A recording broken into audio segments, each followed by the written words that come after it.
At Reed College, some classes have been criticized for assigning books written by dead white males. They claim female authors and black authors have been marginalized. That's easy to allege, but no proof is offered. The word marginalized says nothing in particular and is not defined. They truck in vague metaphor and innuendo. There is no margin, after all. They use it to suggest an intentional brushing aside from racial or gender animus.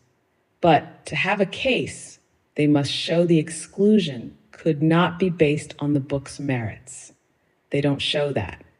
They ignore that most books by dead white males never make it inside a college classroom either. Few make it to the top of any profession. The best-selling author alive today is female, Danielle Steele.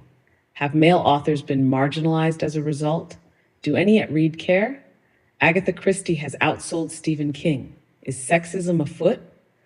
If Toni Morrison wrote Self-Reliance instead of Emerson, would it be any better? Time to answer those questions honestly and to admit that a work stands or falls on its own merits. Let's assess them one at a time. By ignoring merit, progressives now act as if they embrace this weird idea.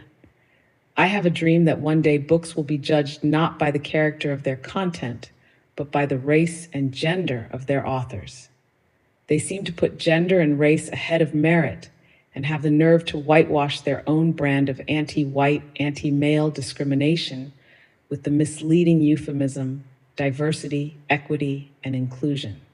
They had to reposition the last two words to avoid the PR disaster of die, which was probably closer to their heart.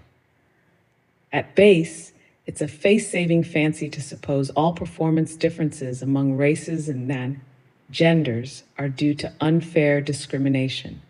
Prove your case. Don't presume it. Where does any given book's quality stop being relevant and the alleged discrimination start?